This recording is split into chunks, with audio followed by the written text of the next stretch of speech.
السلام عليكم ورحمة الله وبركاته. ازيكم حبايبنا، عاملين ايه؟ يا رب تكونوا بخير.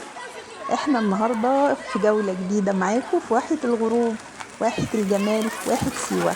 طبعا زي ما انتم شايفين دي عين كليوباترا للناس اللي ما شافتهاش قبل كده، لكن دي اسمها عين كليوباترا، موجودة في واحة سيوة، من الأماكن السياحية الهامة جدا جدا جدا جدا بالنسبة لكل الناس اللي بتزور سيوة.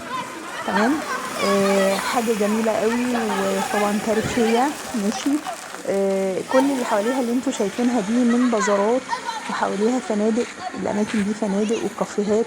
تمام. موجودة حوالين العين، يعني للناس اللي عايزة تقيم. تمام، تكون موجودة مثلا كسياحة. دول أطفال السويين. طبعا من الحاجات الجميلة اللي بالنسبة لهم هم بيتنزهوا فيها.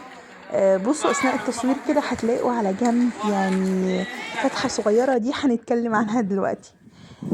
ندخل بقى على الفيديو بتاعنا من بدايته كده ونشوف مع بعض الطريق لعين كليوباترا.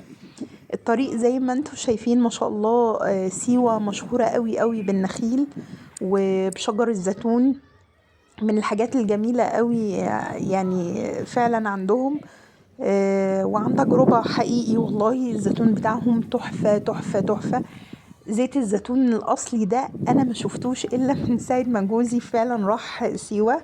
يعني فعلا احنا اللي كنا بنجيبه ده ما يعتبرش زيت زيتون خالص. يعني ما كناش عارفين يعني ايه النوع اللي بيبقى كويس وبيبقى جميل في الأكل والكلام ده كله. لا، هو الحمد لله يعني من يوم ما راح فهمنا بقى الدنيا ايه، وايه النوع الكويس وايه النوع اللي مش كويس.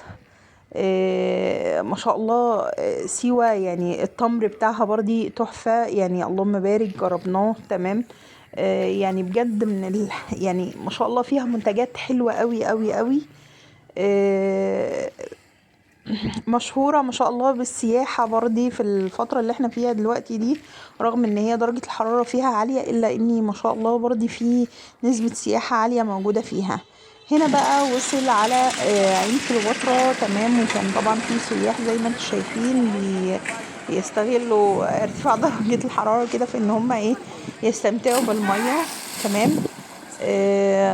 بصوا، مفيش مشكلة برضي ان كان في برضي سويين، شباب سويين او اطفال بيستمتعوا برضي بالعين دي. من الحاجات المعروفة قوي عند السويين وقت اقامة الافراح. تمام. يعني دول شباب سيوي اهو موجودين برضي في عين كليوباترا. وقت اقامة الافراح عندهم.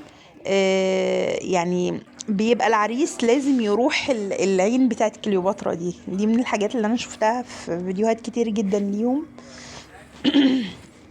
الشباب بيحتفلوا بين ان هم يروحوا عين كليوباترا دي. دي بصوا البازارات اللي حوالين العين كده فيها منتجات سوية جميلة جدا، حاجات شغل هاند ميد وكده، حلوة قوي. هو حب يفرجها لنا برضي.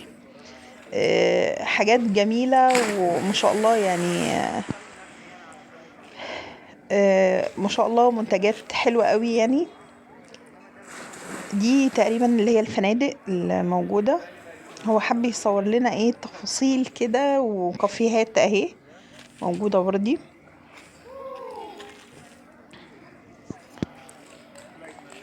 الشرطة متواجدة زي ما انتوا شايفين وبشكل مستمر، يعني متواجدين عشان الحفاظ على الأمن، يعني علشان خاطر السياح وكده. اصلا المكان او سيوة عامة من الاماكن الهادية وزوجي بيشكر فيها جدا ان هي امان جدا ما شاء الله. يعني اهلها ناس طيبة جدا جدا جدا، من الناس طيبين جدا فعلا. يعني من الحاجات الجميلة عندهم ان هم فعلا الدنيا امان عندهم يعني. آه، نيجي نتكلم بقى عن عين كليوباترا. عين كليوباترا هنشوف مع بعض دلوقتي العين اللي هي الكبيرة. تمام. وهيظهر معانا في الفيديو عين صغيرة لكليوباترا. تمام. الحاجة الحلوة قوي بقى ان هي في ممر صغير كده. يعني لو خدنا بالنا في اول الفيديو خالص، في اول فيديو ظهر معانا في ممر على الشمال كده زي فتحة كده في المية باينة، صغيرة قوي. بصوا يعني هتشوفوها هنا كده، يعني لو ركزتوا هتشوفوها. الممر ده بيدخلوا فيه الأطفال السويين عادي جدا، وبيعدوا للممر التاني. يعني في ممر ما بين العين الصغيرة وما بين العين الكبيرة. والاطفال السوريين ما شاء الله متعودين يعني ان هم يعوموا ويدخلوا في الممر ده ويروحوا الناحية التانية للعين الصغيرة. العين الصغيرة دي دايما بقى اللي بيكون فيها كسباحة وكده اطفال يعني برضي من سيوة وكده. هنشوفها مع بعض دلوقتي، بس انا حبيت اشرحها لكم عشان لما نيجي ندخل عليها يعني تبقوا تركزوا في الفيديو كده وتشوفوا الممر وتشوفوا الطريق اللي هو معمول سبحان الله يعني حلو قوي يعني.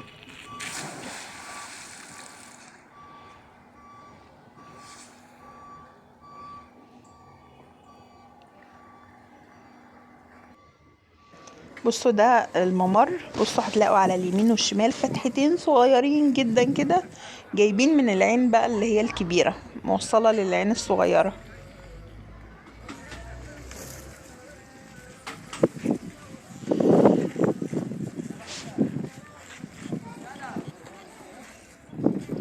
اهو الفتحة الصغيرة دي بيعوموا من خلالها وبيجوا بقى ايه يعدوا الناحية التانية للممر اللي هو الصغير. بصوا هنا بقى الممر الصغير ده فيه اطفال سويين هنلاقوهم فيه،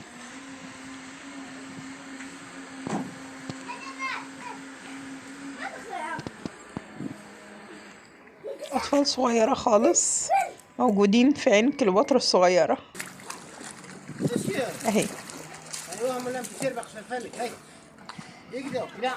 بس بقى الصغنن ده ما شاء الله تقريبا ما بيعرفش يعوم كويس فرابط جيركن، ماسك جيركن رابطينه فيه كده عشان يرفعه ما ينزلش لتحت في المية يعني.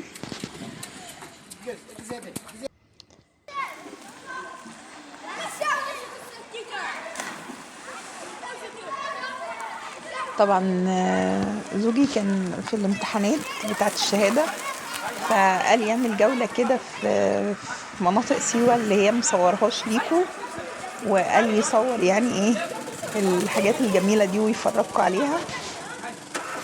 تشجيع للسياحة بقى يا جماعة، سياحة بلدنا السياحة الداخلية برضو حلوة جميلة يعني عندنا أماكن حلوة. أنا بنتي من ساعة ما اتفرجت على الفيديوهات نفسها جدا تروح سيوة علشان خاطر تشوف الحاجات دي.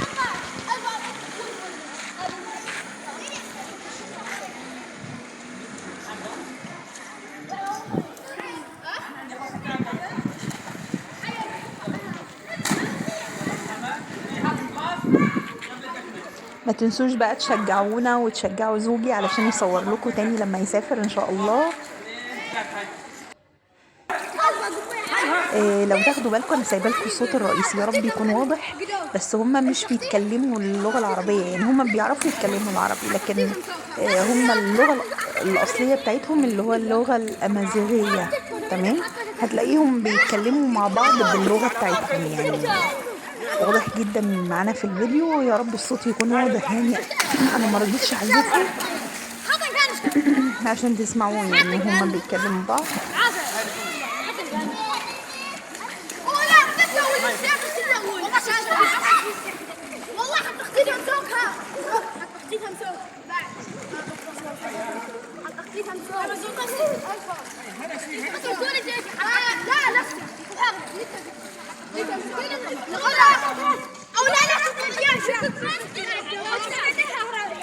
هنا بقى هنشوف واحد معاه صقر، انا اول مره اشوف والله الصقر ده، انتوا عمرنا بنشوفه في الافلام والكلام ده. هنشوف واحد هنا بيتكلم معاه واحده مصريه يعني وبتصوره وهو شايل الصقر على ايديه. بصوا اهو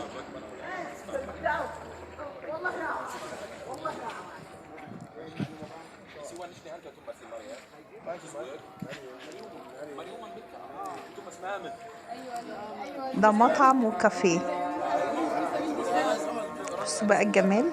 فهي بقى ممكن تاخدي انت النيك نيم بتاعك مام، النيك نيم سيوي، سيوي النيك نيم. وتقريبا مغميله عينيه يعني حاطط حاجه على عينيه شايفين.